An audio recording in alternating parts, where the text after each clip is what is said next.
গন্তব্যস্থানলৈ ওলালোঁ।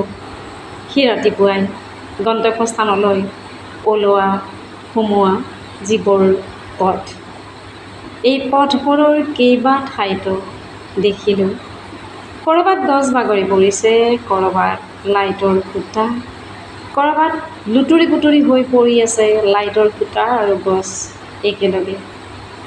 যেনিবা কৰ্মস্থল পালোগৈ, হাজাৰ হাজাৰ জনতাই হয়তো কৰ্মস্থান পালেগৈ।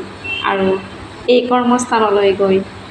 কৰ্মস্থানলৈ যাওঁতে কেৱল মানুহবোৰ তিতিছে আৰু তিতিছে। বৰষুণ ভাল লাগে যেতিয়া বৰষুণে মানুহক জোকাই যায়, কিন্তু বৰষুণ অতিৰিক্ত হোৱাৰ লগে লগে ভাল নালাগে। কাৰণ বৰষুণে যেতিয়া কালৰূপ ধৰে, এই বৰষুণৰ কালৰূপে আধুনিক চহৰবোৰত কৃত্ৰিম বানৰ সৃষ্টি কৰে।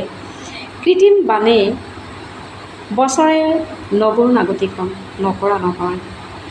হয়তো বছৰে বহু মানুহৰ এনেই এটা বিশেষ দিন নগৰীয়া জীৱনত আহে, যিটো কৃত্ৰিম বানে সেই দিনটোত বহুত কিবা লৈ যায় আৰু বহুত অভিজ্ঞতা হয়তো দি যায়।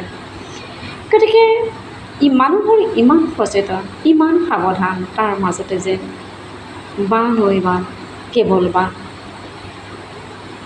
গোটেই দিনটো নিকপকপীয়াকৈ, টোপ টোপকৈ, জিপ জিপকৈ, চিপ চিপকৈ কেৱল বৰষুণ আৰু বৰষুণ। বৰষুণৰ নান্দনিকতা আছে, কিন্তু বৰষুণে যদি মানুহক কি কৰে, যদি মানুহক বৰষুণে বাট ভেটি ধৰে, সি বানপানী হয়। আৰু যদি বানপানী আহে, তেতিয়াহ'লে আমি তাৰ সৈতে পৰিচিত। নৈপৰীয়া সকলোতো ভালকৈ পৰিচিত। নৈপৰীয়া যিবোৰ নহয়, অসমৰ প্ৰায় জনতা তাৰ লগত পৰিচিত। সেই ৰাতিটো পুৱাৰ পৰাই সন্ধিয়া উভতি অহালৈকে বৰষুণ নেৰেহি নাৰে। কত জনতাৰ আলৈ বিলৈ, কত শিক্ষাৰ্থীৰ আলৈ বিলৈ। বছৰি এই সময়ত কিবা নহয় কিবা এটা এনেকুৱা হয় যে বানৰ কৰাল গ্ৰাস হয়, বৰষুণৰ পানীয়ে আমাক নগৰ নাগতিকৰণ কৰে। আৰু সেইখিনি সময়তে কিবা নহয় কিবা এটা যেন পৰীক্ষাৰ্থী থাকে। গতিকে এনেকৈয়ে আমি প্ৰতিটো বানত একো একোটা নতুন অভিজ্ঞতা সঞ্চয় কৰোঁ। আৰু কেতিয়াবা এই বানবোৰত কিন্তু আমি বহুত হেৰুৱাই নিঃস্ব হওঁ। সন্ধিয়া উলটি অহালৈ তিতিবুৰি আকৌ আৰু পাছদিনালৈ কৰ্মস্থলীলৈ যোৱাৰ বাবে যি প্ৰেৰণা, যি শক্তি, সি যেন নস্যাৎ হৈ যায়, সি যেন নিজৰ মাজতে লুকাই গৈ এক ধৰণৰ ভয়াৱহ দৃষ্টি, এক ধৰণৰ ভয়, এক ধৰণৰ সংকোচন।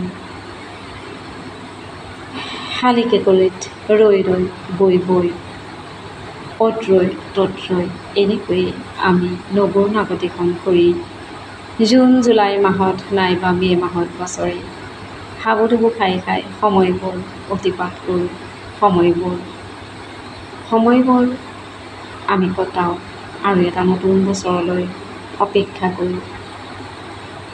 সেই কৃত্ৰিম বানে যে আমাক কত নগৰ নাগতি কৰে, এই বানপানীৰ বতৰবোৰে যে আমাক কত নগৰ নাগতি কৰে।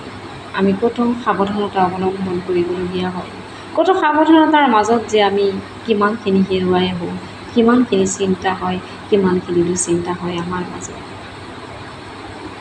বান ঐ বান, বৰষুণ ভাল পাওঁ, তাৰ মানে বান নহয়।